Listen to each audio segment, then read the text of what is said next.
Hi guys, so you might have noticed there hasn't been an insert cast in a while. I am working on that, but it might take some time. It's been hard to get some guests, if I'm being honest. As you might have heard in the ad that we've done, if you know someone in the audio industry who would like to do this, send me a text, or if you have my number or an email or whatever. You can email me at insertcast.co.nz if you guys have any inquiries. Yeah.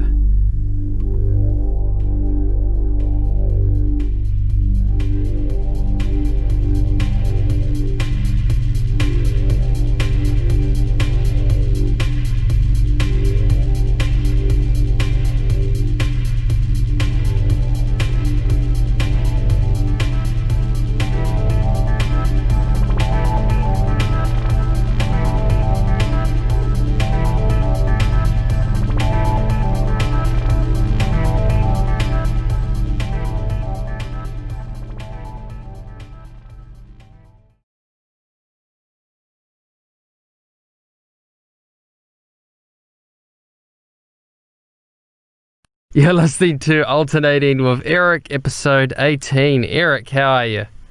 I've been good. Yourself? I'm pretty good. So, Eric, I heard you're back at work at the moment.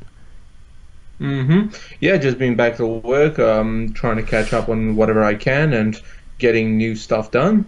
And also being back to training, doing my martial arts again. Just trying to make sure I'm keeping myself more fit than I was before the lockdown. It's going good so far. And are you playing or watching anything at the moment? Other than looking through different manga sites just for any of the latest mangas, I've been watching some video reviews on YouTube, and I've also been playing a game called Civilization 5. I know it came out years back, but still a lot of fun, and decided to play as a different character called Attila the Hun. So that's actually been a hell of a lot of fun as well. Good to be going back to that game. Yeah. I was going to try and fit an Attila the Hun pun, but I can't really think of one. You actually made it rhyme, so congratulations. Yeah. Let's not make any more puns. You don't want me to say it was a Hun of a time or something? No. So You're lucky my hand cannot stretch out through the screen and pop you on the head. So I played a little bit of the game that the anime that today we watched is based off of. I played a little bit of that, but we'll talk about that in the review. And I've been watching some DC stuff, Black Lightning. Been watching season 2, not as good as season 1, just not as good. And I'm watching Lucifer.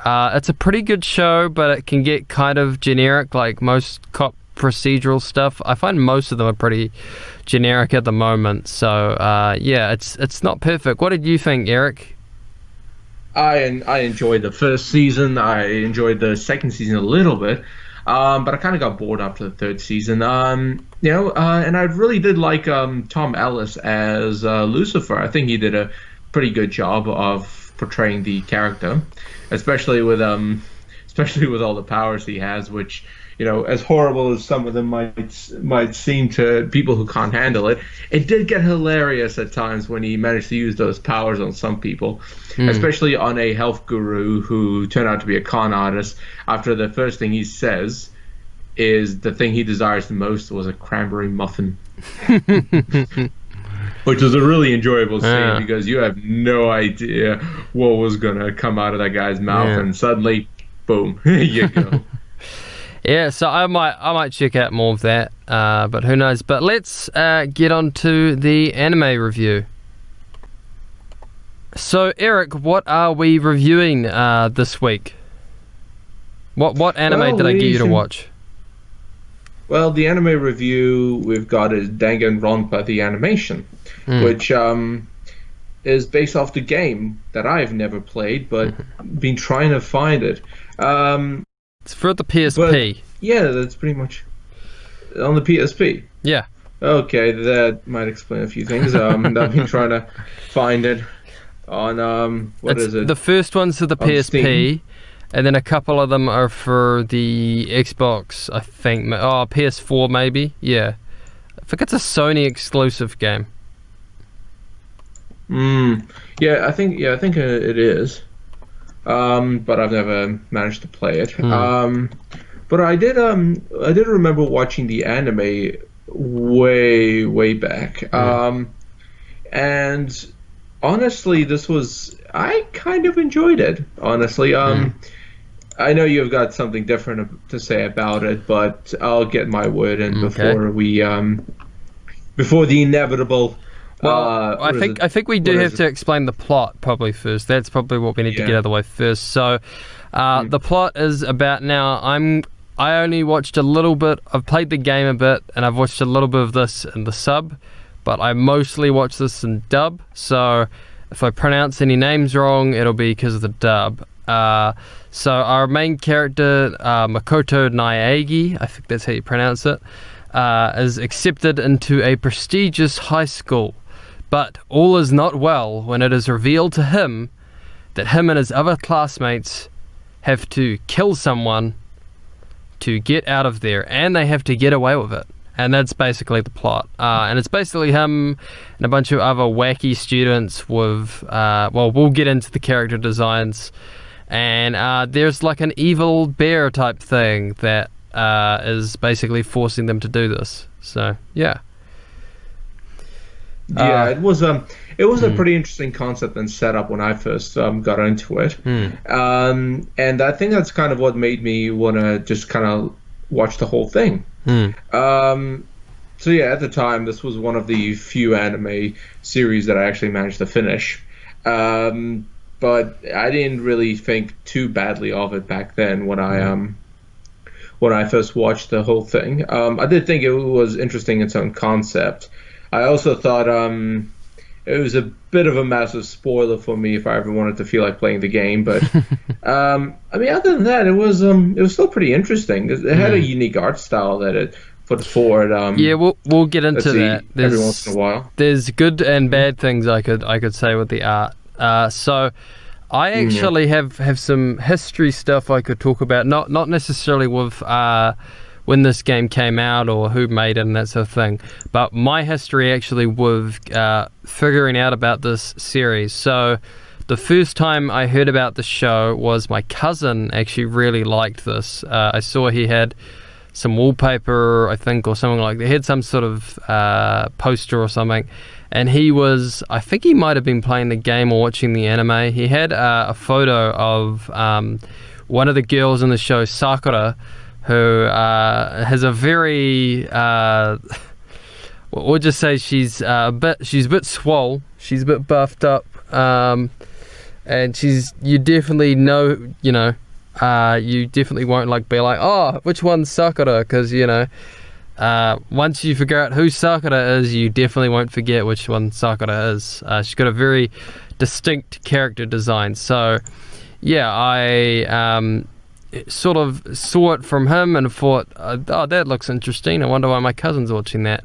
And then my flatmate, when I moved down to Invercargill, we did movie binges a lot of the time, movie night binges. And one night we started doing some anime binges.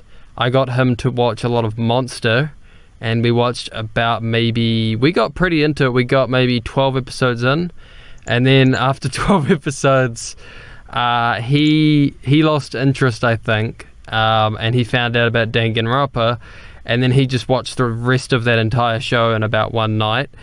So he clearly liked the show, and I don't think he hated Monster, but I think, well, we could talk about Monster at another time, but I think Monster is... A lot of people like the length and they think the pacing's great. I personally think it's too long in some places, and it's not that well paced. It's a little bit... drags on a bit. But that's a review for another time. But I had seen, two people I knew had sort of given it a good review, and sort of had played it and talked about it. So I thought about checking it out. But before I checked it out, I had also found out that these guys had made another game that I was familiar with that I had on my DS. A friend of ours gave me a DS. You'd know who it is, Eric, our big tall friend. We'll just say you'll know exactly who that is. He gave me his DS at one point, and I had Mario Kart and a bunch of other games, and I bought a game called 999. I think it stands for 9 personalities, 9 doors, 9 something. It's made by the same people that made Danganropa, and they made it before Danganropa. And what I will say is the game, I'm not a puzzle guy. Like, I didn't have any fun with really any of the puzzles, and wasn't really that. It was just the fact that there are very few available English translated visual novels that you can play. The only other one that I've played that wasn't like Danganropa, well, Danganropa sort of counts, and then also 9. The only other one I've played is a game called Snatcher, which was on the Sega CD. So that goes back a bit far. What? Yeah, that's the only other like closest thing to like a visual novel that I've played other than those 2 games. And 999 has some good moments. The character designs, I'll just get into this now. So the character designs for Danganronpa and for 999 are very weird. They're a bit cardboard to cut out. They're a bit. Some of them can come across kind of like what I made a complaint last time when we were reviewing Sumito Batsu, where they can look a bit webcomic-y. They can look a bit like, I don't know, they can look a bit cheap or a little bit rough. And some of them, just like the hair or some of the other like things in the character designs, just look a little bit weird. I will say with Danganronpa, the character designs are a bit better defined. They just look better. They just do. The fashion is just better defined. Like the clothes actually suit them. A lot of the characters in 999, like a lot of them look like they just went into a closet and just literally, just like all their clothes just falled on them and they just wore that. Like the main character wears like 4 jackets and he wears like 2 jackets that don't really match and like a shirt and then headphones, and it's just a weird look. It doesn't look great. A lot of the main character designs look kind of crude and rough, and the characters aren't like, they're not bad, but they're not massively interesting. But what they decide to do with them can be interesting, and there's multiple endings, my opinion. But the characters are they're interesting looking, but the things they do with them. The best ending by far is the coffin ending. A lot of people would argue me on that because it's cliffhanger. But I think the actual story for the game's kind of like what we're going to get into with Danganronpa. It gets a bit overly convoluted and complicated, and also like it thinks it's very edgy, but it's kind of not. There were problems of that in the game, but I like the coffin ending because it's cliffhanger. If you play it at night, it's actually kind of scary what happens at the end of that ending. Like it actually has you a bit on the edge of your seat. It's a good game to play at night, and so I decided to check this show out. But what I decided to do before I checked the show out was I played a little bit of the game. Now, Eric, you said you haven't played any of the games. Have you seen any footage though of these games? I have seen footages of the games, and I know I have a slight idea of what the mechanics are behind them. So, but yeah. So let's talk. So you probably definitely have seen more footage than you think of the games, because one thing that the anime does that I think is kind of a problem that I'll get into. This does use a lot of footage from the video games, which I personally thought was a little bit lazy.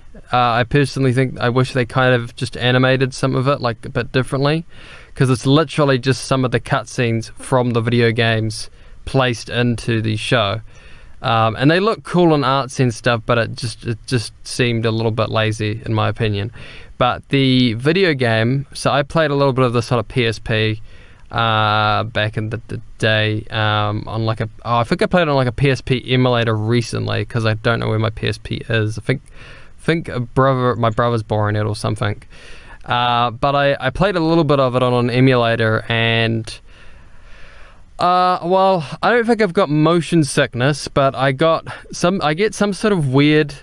I get a little bit sick, or I get a little bit woozy playing any game where I've got like a small cursor and I have to like try and move around or like touch something with it, like, and it's like a small thing. I don't know, like it makes me. It's weird. Is it kind of like the same thing with point and click games, or is it more like the cursor's like a little small circular thing, and it's just sort of there. Like you have to kind of squint to see it sometimes, and then you like have to kind of move it towards something. And the annoying thing is, like, I couldn't get the clicker to work the way I wanted to, so I couldn't get like the little circular thing to like highlight an object or like go onto an object or a person and then push X and then select and then, you know, talk or whatever. Like I would try and do that and then it wouldn't let me do it, and then I'd have to like scribble it around for a bit, and then finally like after 5 minutes it would find like a spot, and then I'd click X and then it would do it. So yeah. Okay. I don't know if that's like a mechanic in the actual game or if it's just a bad thing on the emulator, but it made the experience like kind of slow and kind of made me hate the video game a little bit. But I thought the music, the atmosphere, and like the general design, like the layout of the actual like game where you're walking around and stuff, that wasn't too bad.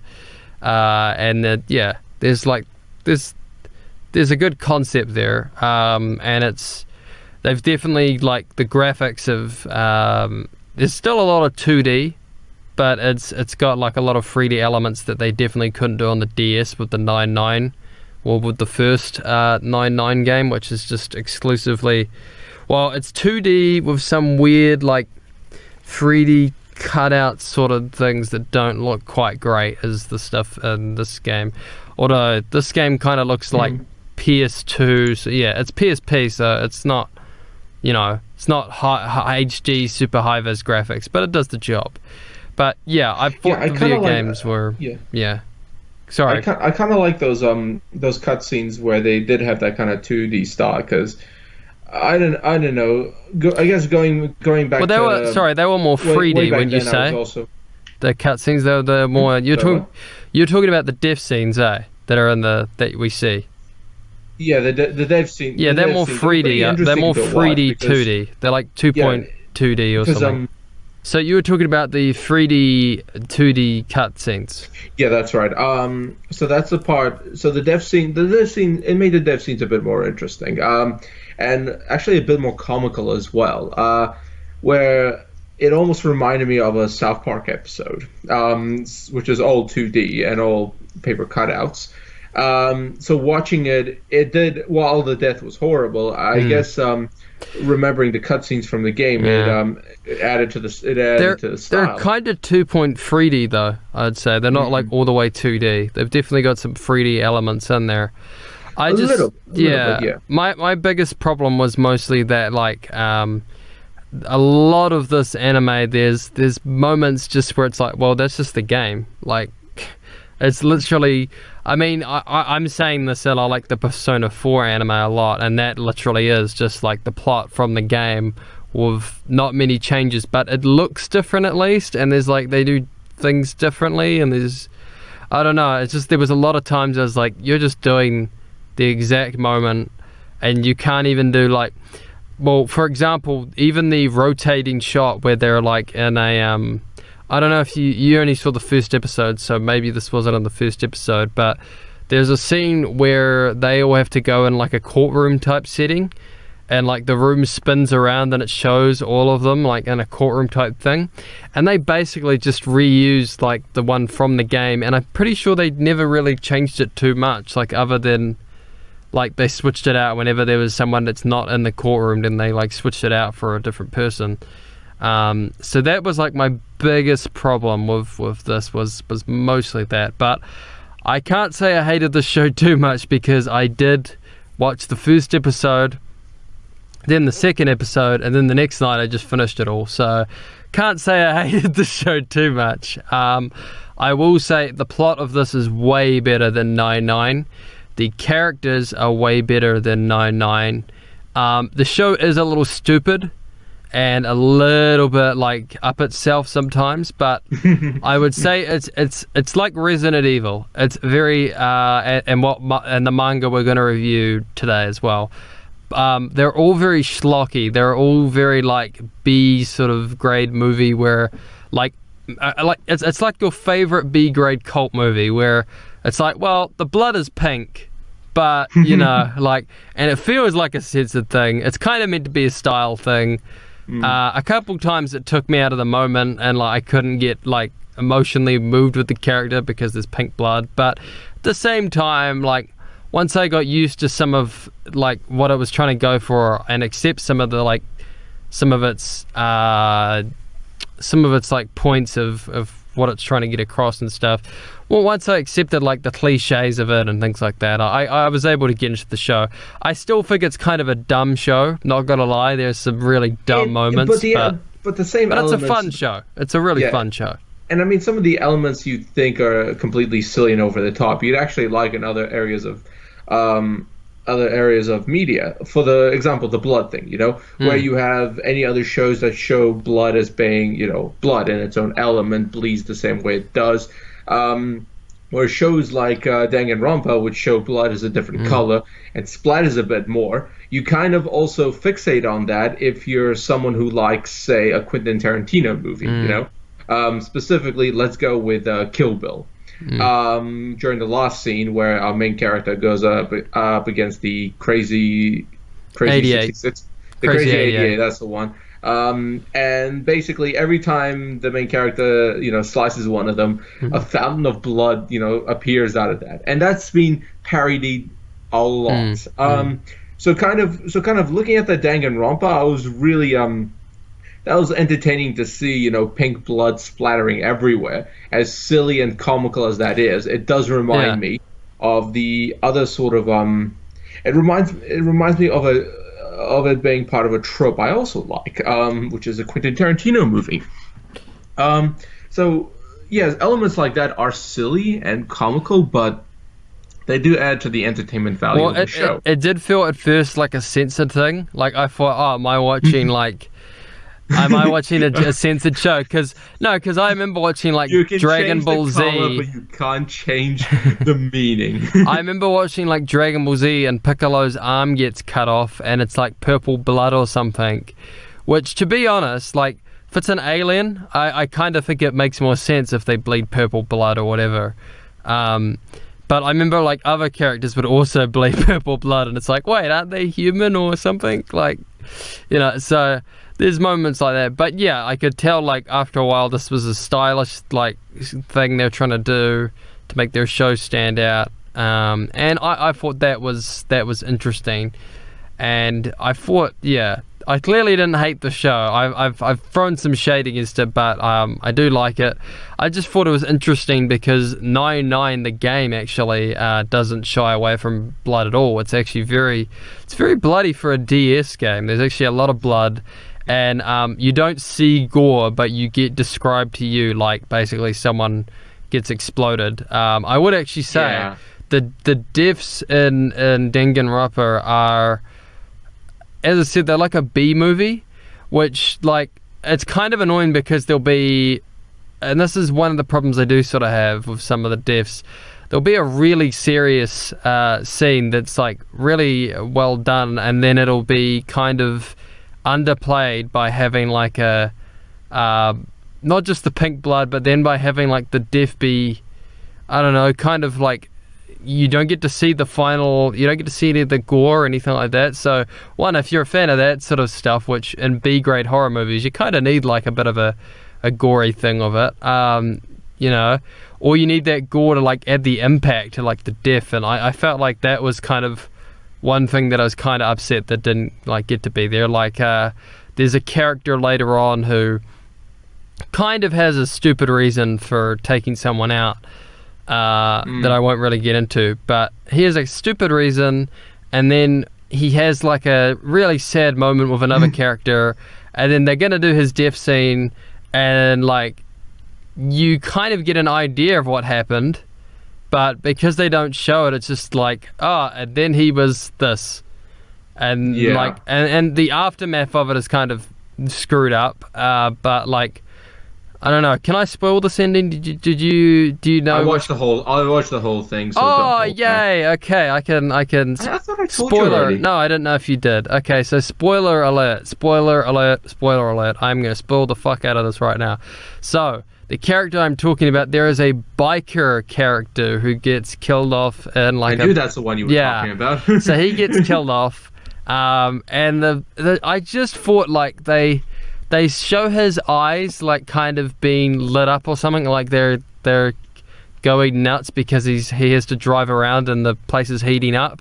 But like, as disturbing as it would have been, I kind of wish they would have shown like, this is going to make me sound so fucked up, but I kind of wish like they showed his skin melting off, or like him getting burnt or something like that, or like us getting to hear him scream or something, just so there's a bit of an impact from like the death versus just like, he's spinning a wheel for a long time, his eyes went crazy, it got hot, I think, and then he's butter. I can't believe he's butter, you know. And there was a lot of like moments like that, you know, like where it's just like the impacts, like it was kind of good idea that one of the first deaths where they have the main, not the main girl, one of the girls, like she's friends with the main character from high school, or not junior high or whatever, and we actually see her body and we actually see the impact and all that. That I thought was like, it's weird with all the executions, what they call them, where well, I'll just we have to explain this because it's going to be a little too confusing. So there are things called executions in this where the murder gets found out. Where if the murder gets found out for killing someone, they get executed by the talking bear thing that's in charge of all of this. And basically what happens is, they have these 3D sequences where they die. But what was kind of stupid is with the exception of maybe two of them, you don't see any blood or like really much. Well, you see a bit, but you don't see much of the aftermath of actually what happens with some of the like deaths. You don't see like them actually going on versus like when you see someone get stabbed, you see like their body's dead. You see the like where they've been stabbed. Like, I just thought that could have been there a little bit, just to add some impact, or like, if you're going to do a B grade, you know, horror movie, like, I love the Nightmare on Elm Street movies, and a couple of them I do just like some of the kills, like, so give me like, you know, if you're going to give me like a B grade horror movie type thing, give me like some gory deaths and kills, man. Because, Yeah, the goriness in this series is pretty toned down, despite how much blood there is. And I think the most you can get out of the gory scenes is the aftermath, as you've explained, and also that one scene in the second episode where the Junko, one of the characters, basically just gets killed off right there on the spot. Yeah. I think the gory part about this is she gets stabbed multiple times with poles. Yeah, she gets impaled by multiple spikes. So I guess that's as close to gory as you can expect from the series. As I said, I haven't actually played the game, so I can't say. They're not that different. Honestly, as I said, they literally take moments from the games. The only stuff that isn't like anytime you see anything that's in 3D, like that 3D 2D style, that's from the games. Like the spinning classroom sequence, the all the deaths like that aren't that are done in the executions, all of that's like 3D basically. Yeah, and though it's not that gory, I wasn't really expecting it. This is still high school kids. There's nothing on the synopsis. There was nothing in the first instance to tell me this is going to be completely gory, bloody, and I know, but series. With the type of show it is, like it is kind of as I said, a schlocky B grade thing. So give me some violence or sex or something that's gonna be similar to what I expect, And I to be honest, I don't really want to see like exploitation sex stuff, but I'd like to see some exploitation, violence, and blood. Like, give me that, man. If you're you're going to do a story like this, That's the only thing that's like sort of a minor con. So Eric, you watched this in sub. I watched a bit of this in the sub, and I played the game, which is mostly in sub. I did manage to watch at least an episode and a half of this series dubbed. Which is how I mostly watched it. So, what did you think of the dub? I didn't like it, honestly. It was actually worse than the sub. Subbed I liked. I really did, because it fit with the sub voices fit with the characters. It flowed as smoothly as it could, and it actually looked pretty good. Whereas with the dubbed, it was just I don't know. I just didn't like it. I mean, even the main character was just I don't know. Okay. Something about the way the main character. Everyone else spoke. Let's get into one thing that you may not be aware of with the show. So there are 2 dubs for the show, not for this anime, but for the games. They had 2 different dubs now, because the games and the anime are dubbed by 2 different companies. Oh, really? Yeah. And the only person that is left over from the video games that's in all of them, like video games, anime, is Bryce Papenbrook. I think that's how you pronounce his name. He is the main character, Makoto, in everything Danganropa related, like everything. Video games, anime, you name it, he's in most of like that stuff. Versus some of the other people on the cast, that switches because Funimation and dubs the anime, and I believe Viz, or one of those sort of Los Angeles companies, does the video games. Now, you talked about the dub. I went and played a little bit of the game, and then I watched some clips of the second game, which I think is the one that's dubbed with a different dub. And my thoughts was I personally don't think you would like the other dub that much more if you didn't like this dub, because I actually thought the other dub was not as good. I thought the Funimation dub actually solved a lot of the problems with the video game dub, which is a little unnatural. A lot of people doing like weird cartoony voices, which like is sort of suits the show with some of the voices, but like most of the time with the with the Funimation dub, they sounded just a lot more natural. Like they could, I will say the biggest problem I had with the dub, and it's not a major one for me, but they did sound a little bit older. Some of the characters, like they sounded older than they should sound for some of the characters they're playing. But I didn't actually hate the dub as much as you. I thought it was not too bad with some of the voices. And I think after a while you could get used to it. I will admit there are I think the sub's pretty good too, if you wanna go that way. I remember the anime being more enjoyable with the subbed over the dubbed. But I guess that's because I've been recommended to only watch anime and subbed over dubbed. And even though there are some other animes out there I liked in dubbed as much as sub, for this particular instance, I would have preferred if it was if it was all subbed instead of dubbed.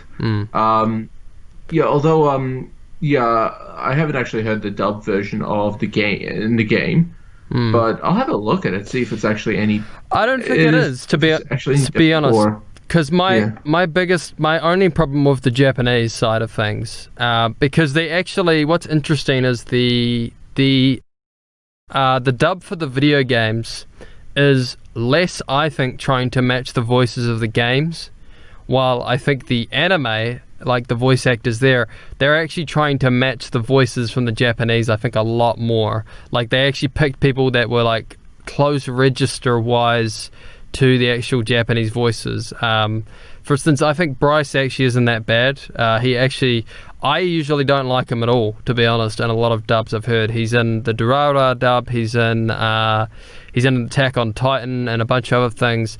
I don't usually like his voice at all, to be honest, but I like him here. I thought he was actually pretty good, and he's matching the Japanese voice of Shinji, which is not always a hard voice to match.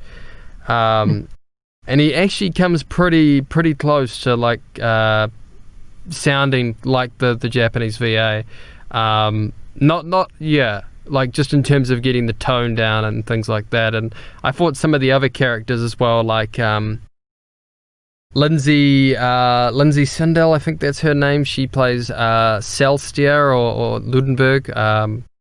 I thought she did a really good job. I think the other thing too is I think by the second episode they get a little bit better with voicing the characters. And some of them you don't even really get to hear, like Caitlin Glass plays Kirigi. She's the one with white hair that wears gloves. I know there's a couple characters that sort of fit that description, but well, I mean, the only other character with white hair in this series is Sakura. So I guess yeah. How do we describe that character in one word? The one that's not butch and like that isn't just like a bodybuilder type character. Yeah. Okay, so there is like the best way to describe the other character. It's funny in the Japanese. She just sounds like a man, and Sakura just sounds like a man. What I liked about the dub is they at least gave her like a female voice. They just gave her a really deep voice. So good on them for that. And then I thought that Togami, who's played by Josh Grille, he did a pretty good job.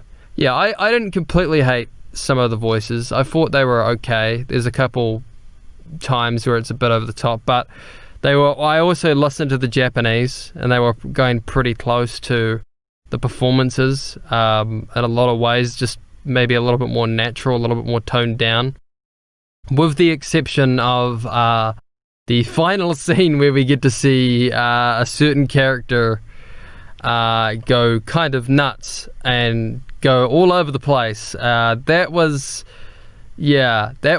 some hammy-ass acting in that scene. But I guess I'm a little bit more positive on you because I watched most of the show, but I had played some of the video games in the Japanese. I don't know.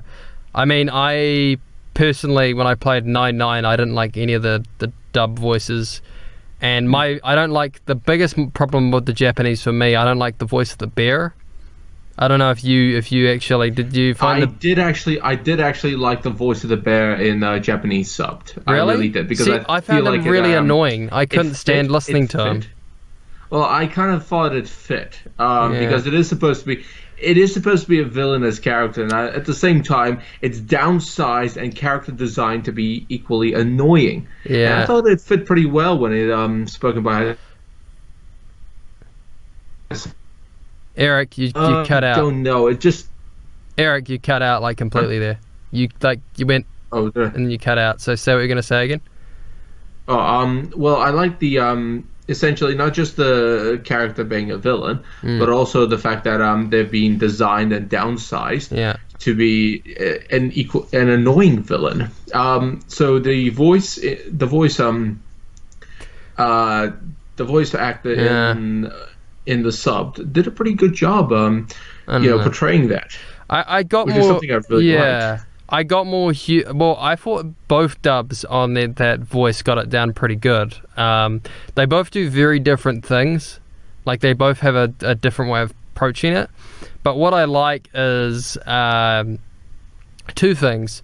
One, I think they get the comedy down like a lot better, and you actually kind of laugh at some of the things he says versus like you're just annoyed by it when I was watching it in the Japanese. And then the other thing, so there's a big plot twist later on, and we find out there's someone else involved within this game. And, well, I'll just say that the bear, especially in the dub, the voice actor who is doing this character that comes up kind of had to do an impression of that bear. And what I noticed is whoever was voicing the bear clearly tried to get like some of his voice to sound a little bit like the person, so that that when the twist is revealed, like later on, they're kind of working together. You could sort of see it. Versus when I watched it in Japanese, like I didn't really notice that as much. Well, I think that's the best thing about it. Like if that person had programmed the bear to speak with an almost similar voice to it, well, not somebody super similar, but out. like I just noticed like little things like in there, like in Yeah. terms of cadence, like they were really subtle things that I thought were really impressive. Yeah, and but in terms of the voice, in terms of the voice, I think it was better. It was a better idea to make sure that the voice actor for Monokuma did not at all resemble the voice of who we could suspect as the actual villain. Keep it as far away from that connection as they can, or they get found out pretty quickly because. Among all the kids, there's at least two or three of them that would have been able to find out just like that who it was if they felt the voice sounded really similar to someone else. Well, and because they managed to hear everyone speak, it would have been easy enough to find out. Yeah, well, the only problem with that is let's drop one big spoiler here. So we find out that and this is where the story gets a bit convoluted and a bit stupid. So we find out that Junko, the character that we see getting killed at the start by Spears, she actually has a twin sister. Oh boy. If there's one dumb thing with this that made it definitely a B-grade movie, that made it like kind of a bad, like stupid thing. It had amnesia and a twin sister. How fucking cliche can you get with both of those? Seriously. I did laugh at that. I did too, but like it was just so stupid, I thought. Especially with her twin sister's title. What was it again? I don't even fucking remember. Super duper high school mercenary or something. Yeah.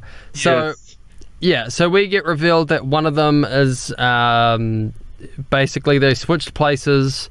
The super duper military twin that Eric just mentioned, she went undercover as her sister because her sister's more like presentable, I guess. And basically like she murders the sister, and then this other sister's like controlling the bear and all the game and stuff that's going on.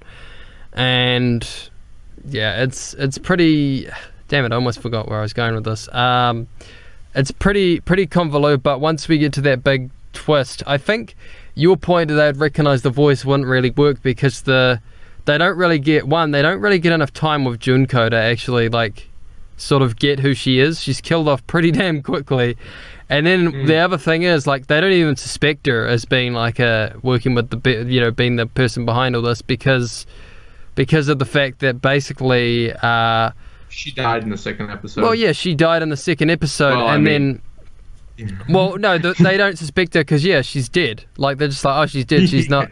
So I honestly, that was a pretty clever thing to do, though. Yeah, I felt. I don't think they would suspect her because, as I said, like I think it's quite subtle. I think you should just listen to the last episode and care. Like it's annoying in a couple places because she does do all these weird, like wacky, zany. It is a bit of a wacky, zany performance, even in the Japanese side of things. But she clearly like does like in a bit of a like. You can I don't know. I think me and you are gonna agree to disagree on the dub here. But I'm glad you watched an episode so we could sort of have a comparison here. I probably would play the game probably more in Japanese if I'm being honest. Just because also with these type of games, they can seem a bit long and a bit sluggish sometimes, like going and doing things. So sometimes I will like chuck on some music or like a podcast when I'm playing them. So to be honest, like just having the dialogue there, like I did that with 9-9 and a couple things because it's a puzzle game, and those can get pretty annoying sometimes to play. So let me see. We've talked about a couple of the cons and pluses here. Did you? We've touched on the ending. What did you think of the ending? Because I thought it was just like. I thought, okay, this is interesting, and then after a while, I was just like, this is so fucking stupid. Like, it was fun, but it was so fucking stupid. Yeah. Yeah, I thought towards the end, it was getting a bit silly and a bit stupid. especially since finding that bombshell dropped on us that Junko was still alive. Yeah. She used her twin sister to basically stage the whole thing, and she's been doing it because I don't know. The anime never elaborated on why Junko did it, and I thought that was a bit of a hit and miss moment, because like you could have at least done this in one sentence. I would have probably thought it would have needed a bit of elaboration, but the fact that you didn't do anything. It went on too long, and then there's all this like her changing voices and doing all these different things of her like voice, and like it was interesting for 5 minutes, and then it's just hilarious because it's just so stupid and silly. And I should be surprised because the game 999 actually had a lot of moments like this. Like there's a pink girl in 999 that is kind of like Junko. Has like a Junko like moment where she like kind of like she does something, she kind of snaps, and she does like the I don't know what the face you'd call it, like she does that when they cry like I'm so evil, like crazy smile moe kill school days. You know, I know that one. Like, I know that one. And it's so stupid and silly, and it just comes out of nowhere. And like when you think about it, like it's kind of smart but also kind of stupid. The same way with this, where it's like, well, I liked the plot twist that the main character, like he's about to be executed, and then like they hack the system so basically that he drops like down a drop bridge that, you know, like the full floor drops. Like I thought, oh, that's a cool, interesting twist. And I like the fact that they come back and the bear's like, what the fuck, you're not supposed to be alive. Like I love the fact that they basically fuck with the bear. I thought that was pretty great. But like, yeah, once we like, I thought that's an interesting enough plot twist already. And I honestly, the way I predicted the plot going was not exactly how I predicted it. Like I figured, I think her name's Asahina, like the girl who's a swimsuit girl, and like she's a swimmer. And she's got like she's got like a teardrop here, where it's literally like a teardrop that's floating in the air. It looks kind of stupid, but whatever. It is she must have good generally wax. One of the styles they have in Japan. She must have good hairspray, because she can fucking get her hair to stand up like that. Oh hell yeah, that's obvious. But I figured she was gonna either her or fuck, I can't remember the name of the character now. Either her or Crazy Stalker Girl was gonna kill someone. That's what I figured. Like they were the most, you know. Yeah, honestly, I kind of thought I never really paid attention to the to the Crazy Stalker Girl. Really? Because I don't know. I felt more like she was a background character that would eventually be used as as bait or as easy target. But then, you know, even when I she realized she could be a potential murderer, like halfway through the series, when you find out she has a split personality. Yeah, she's a serial killer. Of an actual serial killer, and I was like, okay, this is getting even more interesting. Yeah. Why isn't everyone dead? Like, seriously, this is a serial killer who exists, and hardly anyone is dead from her, what she does. And then let's get into the other dumb part of her character that was kind of funny but dumb, that they even did with Junko as well, the Junko clone or whatever. See how confusing and convoluted this is? I don't even know whether to call her Junko or whatever. But with both of those characters, when they're revealed to be like serial killers and horrible people, they both are fucking blade-licking thieves, where they got like the really long tongue just sticking out of like their mouth, and they've got a blade in front of them, and you know, they're literally like, you know, like they just, it was just so both stupid and silly, and I could not, I was laughing and having a good time, but at the same time I was like, yep, I'm watching a Shlockime show. This is fun but stupid. But yeah, so let's get to our final thoughts. Would you consider watching any more of this, Eric? Because there is more stuff of this. Probably not. I have seen bits and pieces of the follow-ups to Danganropa, but I wouldn't bother watching them. I would actually like to, though, have a go at the game, because the game does look interesting. I do like the genre of, detective genre in games, having played having managed to download a copy of Sherlock Holmes: Crime and Punishment, which playing through is pretty decent. I would actually like to see the anime version of one of these.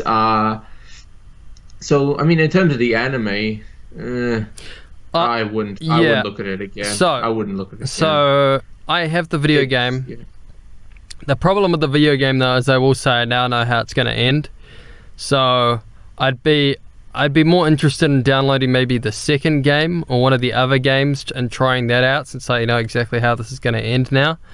And then playing that instead, because I think the biggest problem with this show too is it can get really predictable and it can get a bit samey. It does have a really good part where it kind of knows that and then switches things up, but I don't see the formula and the pattern of it changing too much for the second season. And honestly, I don't really. I thought it was. I'm sure they have a way of doing it, but I think it's kind of stupid that these main characters that we see, most of them escape. What we think have escaped, and then they're basically going to get dragged back into another game, in the same scenario. I don't know. To me, there's interesting ways to do that, but the way I've seen it, done in most of these type of shows, is usually just very stupid.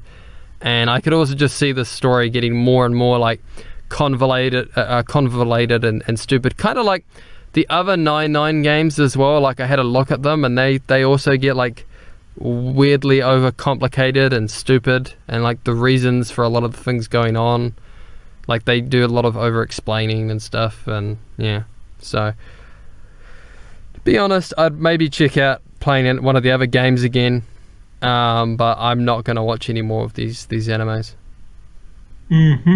Yeah, I definitely wouldn't watch the first anime or any of the ones afterwards. It was good to watch when I was starting out. Watching anime to just kind of figure out what I like and which genres I like and what I would like to see outside of the norm. Outside of the big shonen names. Danganropa is definitely not one of those I won't watch again, even though it was entertaining at the time. I'll say once you kind of get into that comfort zone of what you like, you Yeah. kind of avoid it later on, Yeah. even years later. I'll say it's got a style and a substance to it, definitely. It's definitely got a look to it.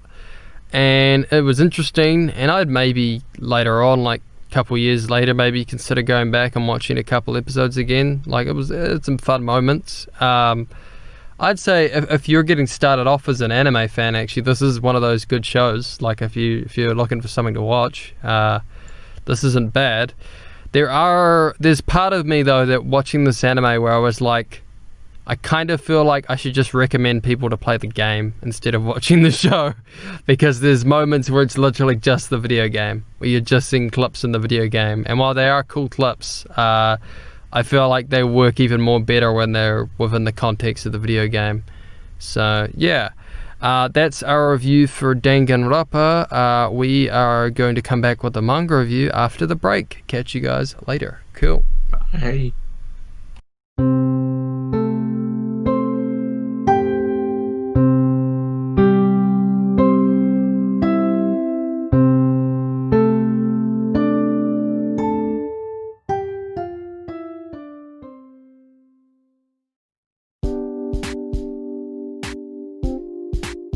Hi guys, we're at the break right now. So guys, you may not know, but I do another podcast, not just with our great guest Eric here, but I do another podcast called Insert Cast, and we have multiple guests on that podcast where I basically interview people in the audio industry.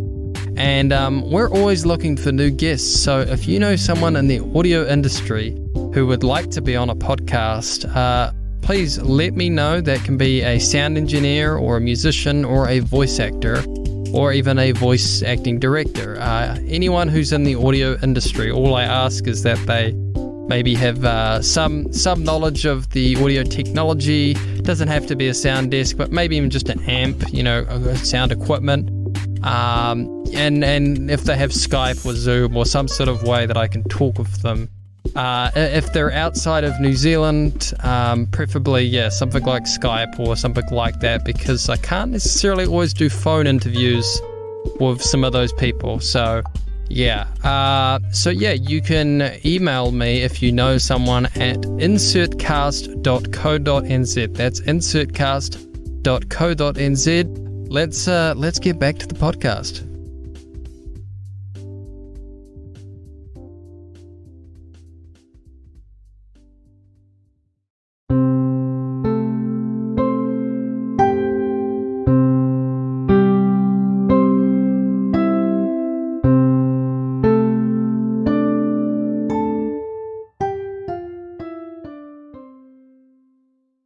Hey, we are back from the break. We are now going to get into the manga review, and this week we are reviewing a manga called DevTube. Eric, do you want to tell me about the premise in a short summary? What is DevTube about?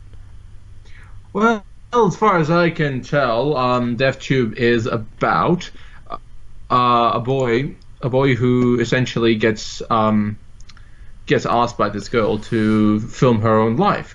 So it's about it's essentially the whole series seems to be about a site where people put videos on, but these videos have the particular are particular in that they're all about killing. So you put the video in and it has to be about someone dying. Essentially, what interested me about the series at first was the possibility of looking into, a site that's almost similar to what you'd find in the deep web. Our modern version of the darkest corners of humanity. It started off okay. I was thinking this is getting weird, and okay, no. So I guess when I read the first chapter, I kind of it's kind of reading after the first chapter. I kind of stopped because I don't know, maybe kind of reading for the first chapter made me think that the direction it was going to go is going to be completely different to what I initially thought. Like even this just even looking here at the synopsis on Manga Fox might be different to other synopses, but disturbing thriller videos in secret, a school game that puts life and death on the line. It's a bit of an interesting synopsis to make, and I really did think it was going to be about a bit of an in-depth look into what could be this world's version of the deep web, where you share content that would disturb other people, but not a certain few.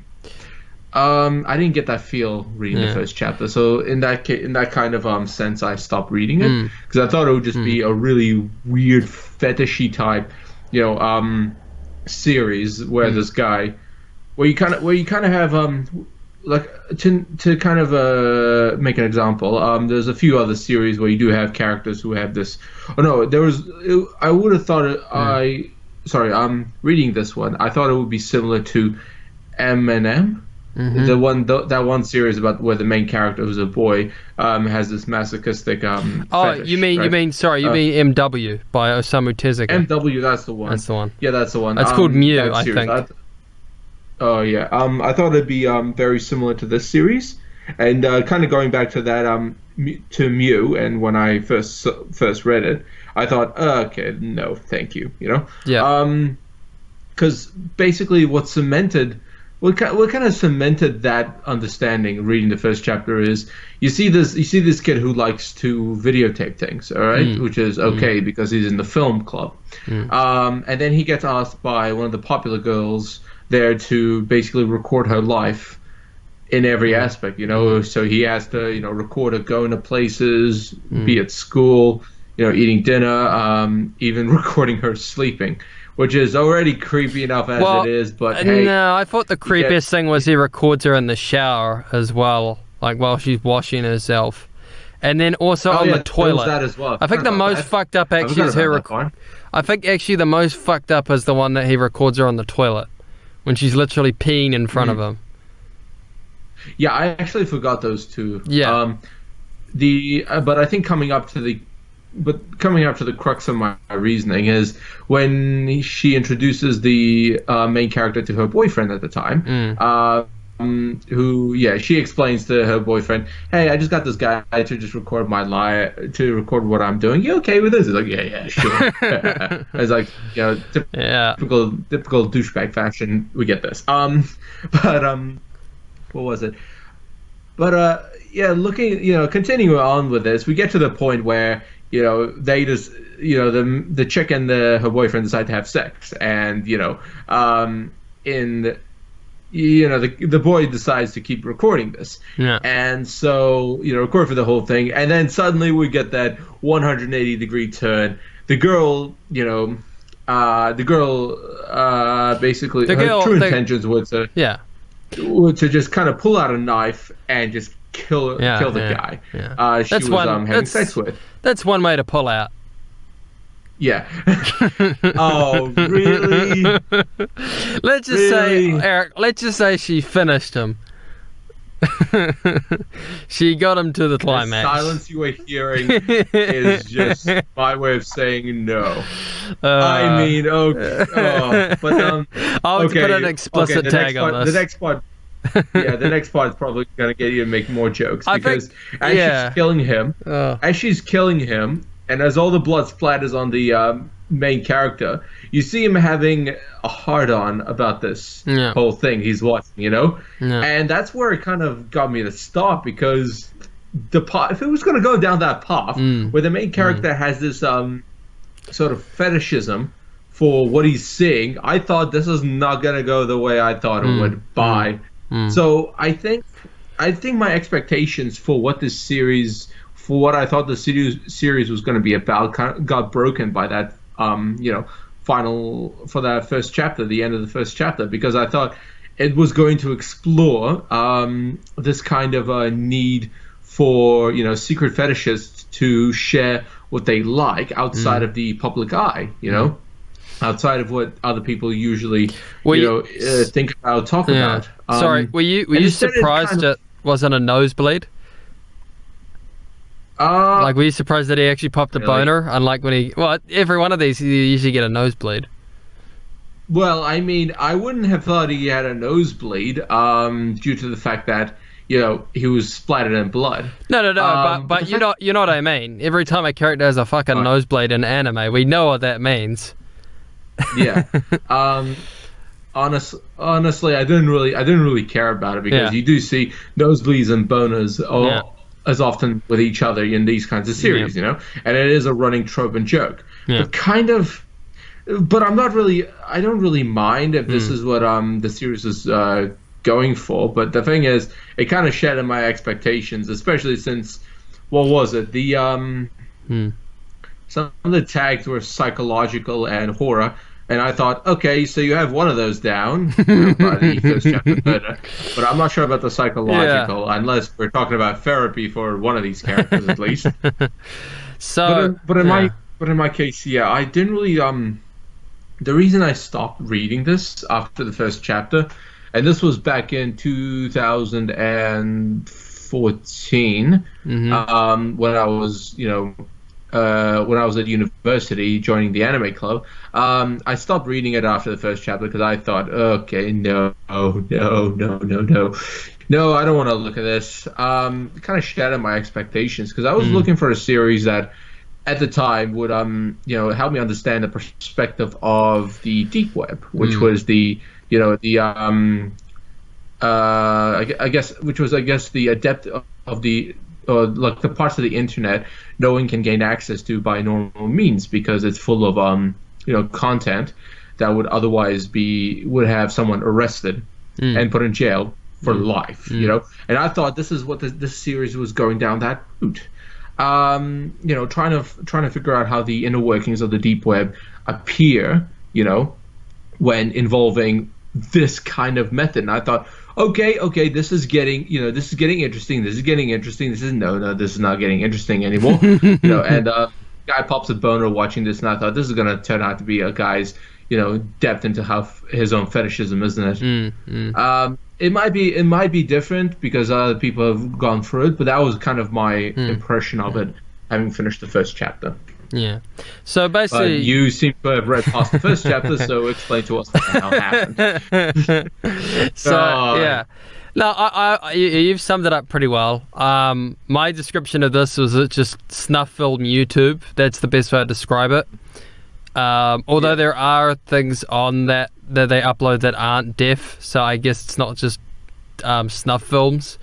But what you've described with the main character, I almost thought this was interesting because I really like a movie called Peeping Tom from the 1960s, which is made around the same time as Psycho, and it was actually banned, and it's a really good movie.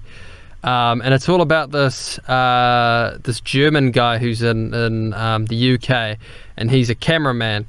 And he is, we don't see him pop a boner, there's nothing like that in this, but he is definitely turned on, definitely into seeing people die. It definitely is something, well, I don't want to spoil the twist. There's something when someone dies that he gets off on. And that actually is a lot more psychological than this, because that gets into his mindset and where that comes from, and gets into why he does the things he does, how other people like react to that. It's very interesting in that regard, and so I thought that's what this would sort of be like, because our main character is very voyeuristic, but also is into sadism, which is enjoying other people's pain. And this isn't the only manga that touches this. Eric's mentioned MW, which was Tezuka's most probably darkest work he's ever done, because he was trying to get away from sort of the image that he had and was trying to compete with Go Nagai and a lot of people that were making really dark, really edgy work at the time. So he wrote MW to try and sort of counter that, and that deals with some of this, deals with the theme of sadism.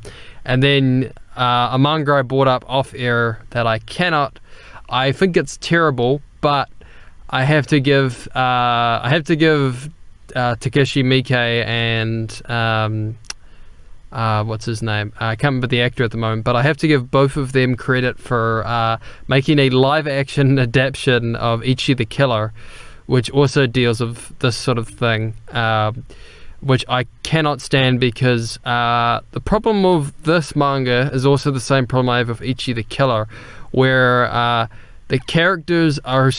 what's happening is sort of interesting, but it's not interesting enough for me to like follow continuously, and it's kind of repetitive, and the characters aren't that interesting, with the exception of like their minor, like they don't have any, I don't know, like we talked about last time with Sumito Batsu, that character's not a very nice person, but he's an interesting character because he's a really smart guy, and you can see there's potential for him to be a good person. He's just kind of wasted that. With this manga and with Ichi the Killer, we don't really see that.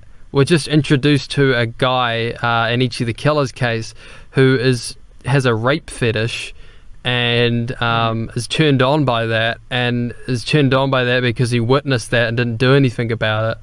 And so all we find out is he's just a fucking horrible person, and there's nothing redeeming about him. And the only interesting character is one of the mob bosses, who is also a horrible person, but he has a really interesting look to him, and his dialogue is written kind of interestingly.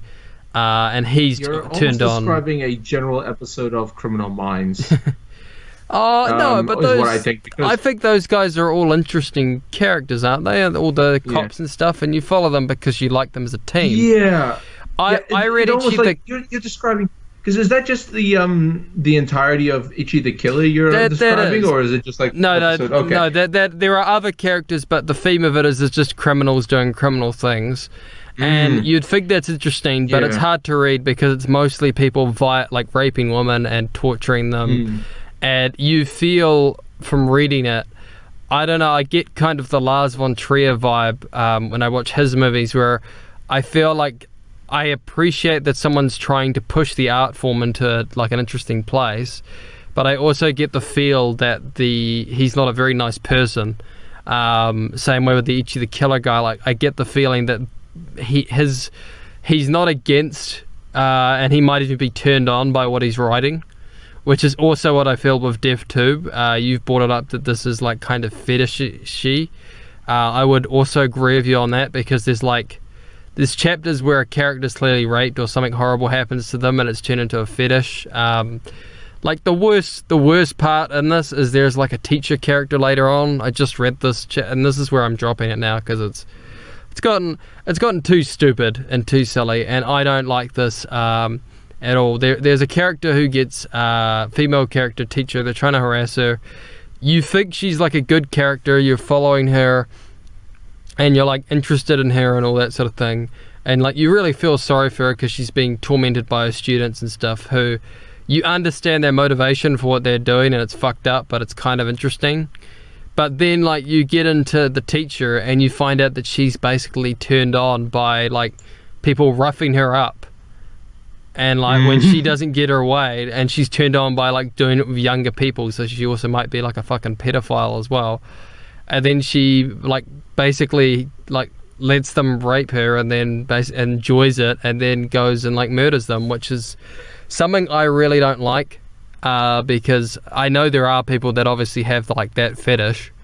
I couldn't see myself dating someone like that, because there's just something very broken about that. And personally, like when I feel writers, especially male writers, write it like it comes from a really bad place of them thinking like, well, I don't think it's a crime to, do that to someone, because, they might actually enjoy it, And there's sadly a lot of material in Japan that's about that, like some girl getting, horribly mistreated, and then she like actually enjoys it halfway through, and it's like, no, that's not how that fucking works. Like, Yeah, it is strange to try and understand how this kind of scenario plays out to the enjoyment of the victim, because you wouldn't, when you think of a victim getting beaten, you don't exactly, the first thing that comes to your mind is, oh, they'll enjoy it. You would expect them to feel some pain. Yeah. But this becomes a bit weird when you have a series where the victim portrayed actually enjoys getting hit and beaten. Yeah. I just felt this was very mean, and very much like the author's getting off on this. Like, we reviewed Sumito Batsu, and I don't feel like the author was getting off on what he's writing. Like, I feel he's mean in some chapters, but I feel like there's a message there, and it's not a bad message.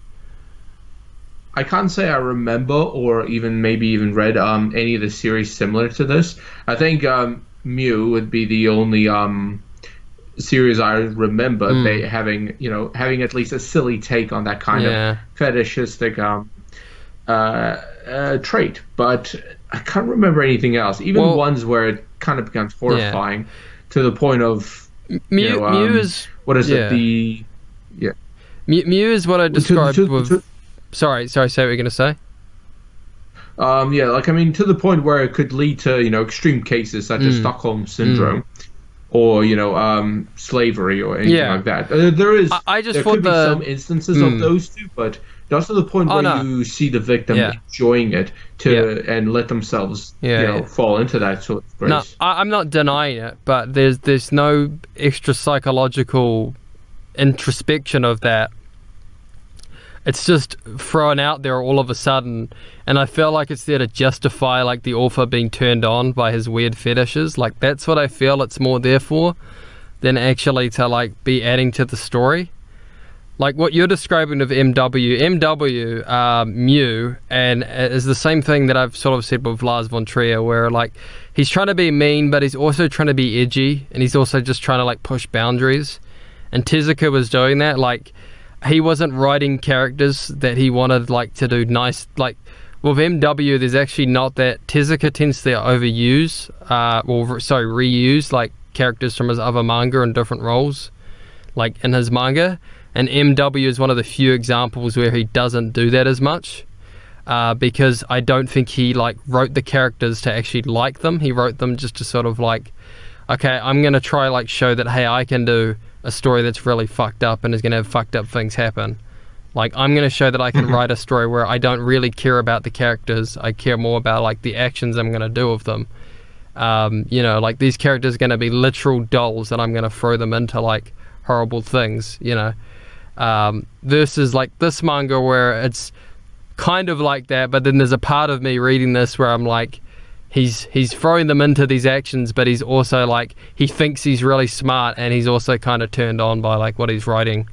And he's got like a massive ego about, and he thinks like, you know, I just got that from reading this. Like, yeah, I think it's just the biggest problem with this manga is with some of the other stuff that I've described, there are at least 1 or 2 likable characters. Like, there's at least 3 or 4. This manga, every character like goes from being unlikable to unlikable within pretty quick, like, within a couple chapters.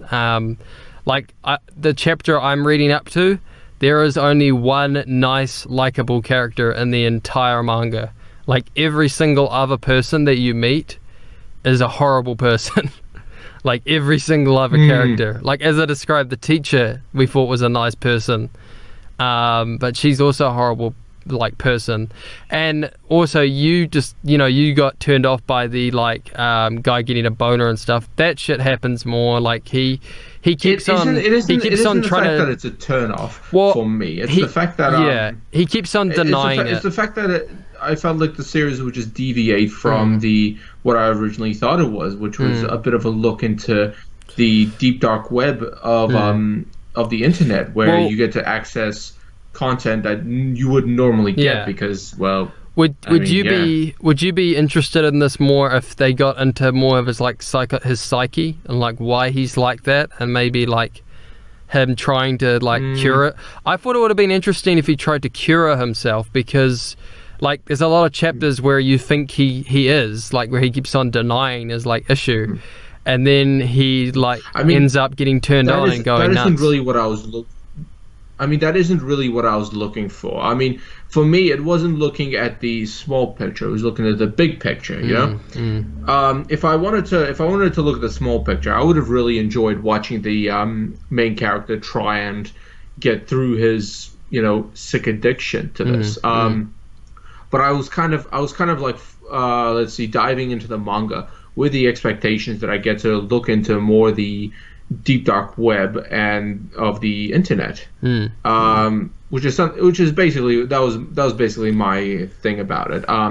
But because it kind of fell short of that expectation of mine, I just dropped it immediately, because I thought I don't really want to, you know, look at this guy right now, because there are a lot of stories like that of characters who do have their own personal vices that they try to get through, and I guess even thinking now, if I had to read the manga with that thought in mind, that this whole manga is about this one character getting rid of this vice, of this kind of vice, or getting through it, getting a better understanding of it, I kind of would have been bored, because I would have liked to see more of I would have actually liked to see this character at least explore more of that world. It's like as soon as he saw the girl doing that, he'd be like, okay, what the hell is going on? And then just kind of dive deeper and deeper into this world, get a better understanding of what he's actually involved in. I would have liked to have seen that. But yeah.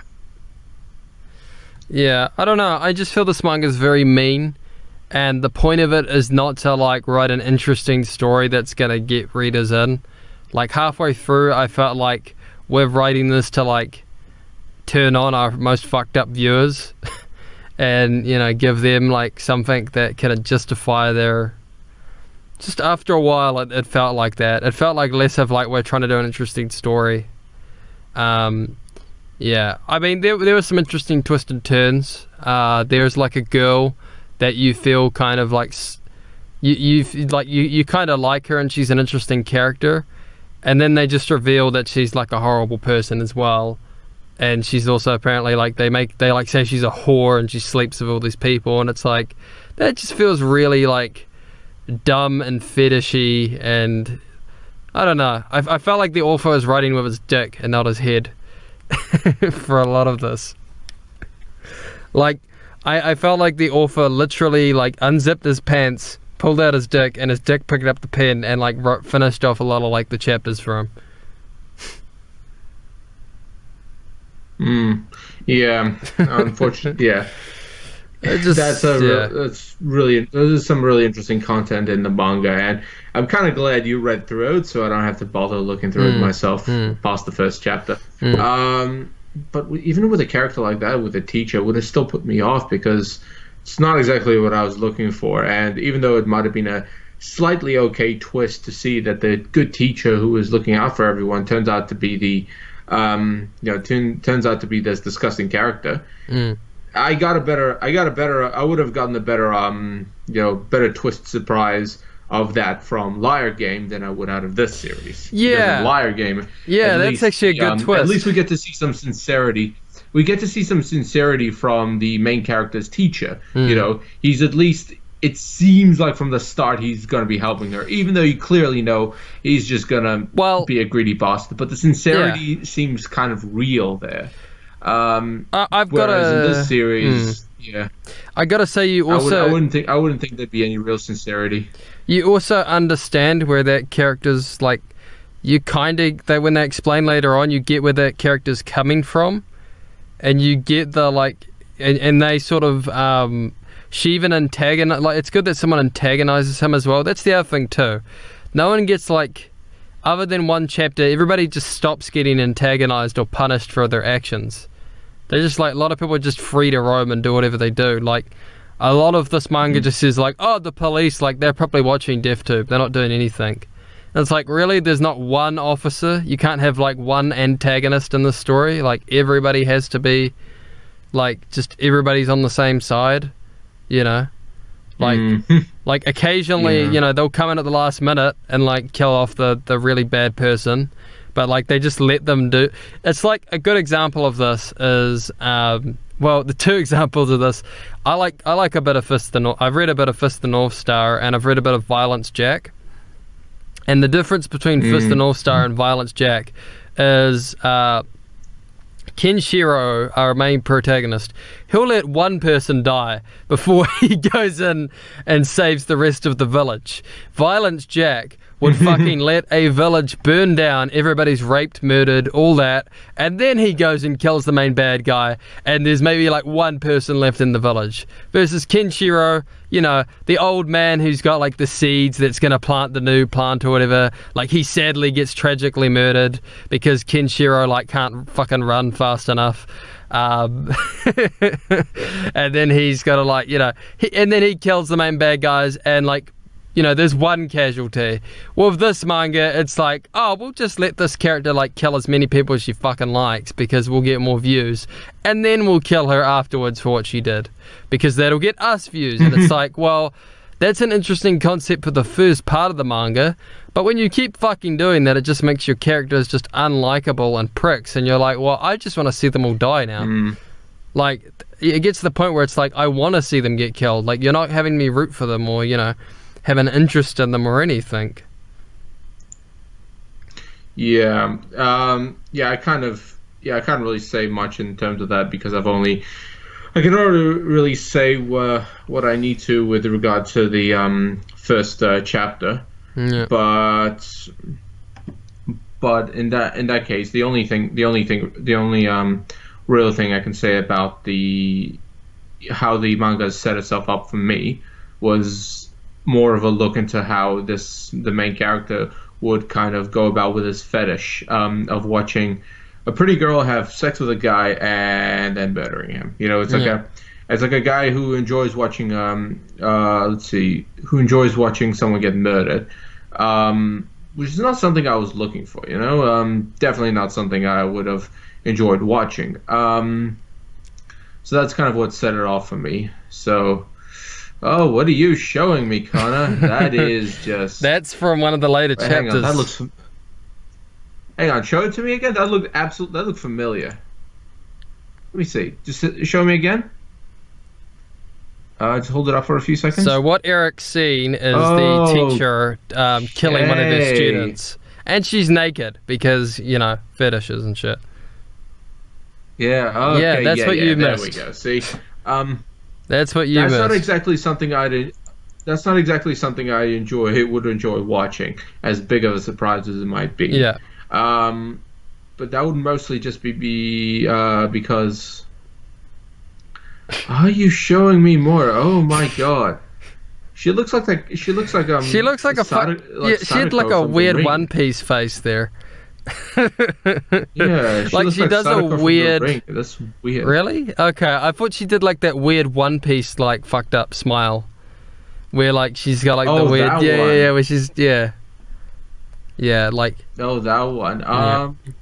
yeah Yeah, I would think that as well. yeah But for now, I thought the character would just look like Sadako from The yeah Ring. But I mean, yeah. In any case, that's kind of all I have to say about the manga. yeah. It's kind of So said it's a. what's our final thoughts? I've set my expectations for it and ended up being a bit disappointed by the end. Because I never really bothered to see what it said about it afterwards. But essentially, yeah, that's where I kind of got to it with Yeah, how the manga I'm kind of portrayed everything. I'm tempted to read one more chapter just to see if an antagonist turns up and actually stops anybody. If I think everybody would be an antagonist from the sound of it. Yeah. I feel like though if I read any more of this, they're just gonna rape like the one good character and then murder her, and then or she's just gonna turn out to be more fucked up than anybody else. Like it's just, it's just really dumb. It is. I think it is the pathway to some of these characters and some of these series because if you got a series and characters set around these kind of negative stereotypes and negative traits, then chances are the innocent character you have, the most innocent one, could turn out to be the most screwed up one in the head. So and end up, screwing over everybody else. So let's get to the main point. Would you recommend this, Eric? Probably not. I'm not. Yeah, I would not recommend the expectations of someone who would like to look at a bigger picture of what the deepest, darkest corners of the web could produce. But in terms of someone who wants to look at this as more of a narrowed point of view for a main character who has this fetish, and to see whether or not he goes with it or overcomes it, then yeah, go ahead. Yeah. I guess it'll be for you. Personally, for me, I wouldn't recommend this, but so I would recommend this to people who are currently incarcerated. If you need something to fucking justify your I'm sorry, I don't believe that like media most of the time is like encouraging people to go out and murder people, encouraging people to do horrible things, with the exception of this manga, Ichi the Killer, and a couple other examples. Most media isn't out there to get their viewers to kill people or hurt people. This manga, I could say, doesn't really necessarily say no to that. Like I don't. I feel like the guy who wrote this would be one of those people that would be like defending Charles Manson or something like that. With like the dumbest reason ever. But like, but they were well organized. They might have murdered like all those young people, all those young filmmakers, but the media is like how corrupt it is, they kind of might have deserved it, like I feel like that's the type of person that like wrote this. So yeah, this is a not recommend for me and Eric. Eric, would you say this is the lowest ranked thing we've ever watched and read? I wouldn't say so. I think there are, because from what I looked in terms of the history of this manga, it has won an award previously in 2014. What the fuck did it win an award for? So it did. Look it up. In 2014, it won an award. So with that being said, there's not a lot of mangas that would be accepted for an award, or hell, even win one. And this series certainly what the fuck is wrong has with people? apparently become popular enough to have won something. Oh, Jesus. Like I just did a basic search, and that's one of the things that popped up. Yeah. What the fuck is wrong with people? I'm pretty sure it did. I mean, okay, so let's take the story out of context. What is it? Lies. Sorry, what? Let's take the story out of context. Do you think the art is good? Like just the art in general, or is it pretty generic? What do you Pretty think? basic. Okay. Because I was gonna say, It is pretty generic. do you think the art is like good enough at least? Sorry, what? Do you think the art is like good enough at least? Because you could say like, well, the art was good. No. I think the art was pretty generic. I was more invested in the story than anything else. So if I thought the story was going pretty well, I would have actually continued. I would have continued to read it. But since the story, since the story just kind of did nothing for me, I just didn't bother with it. So essentially, yeah. Yeah. So this has been Alternating with Eric, episode 18. Catch you later.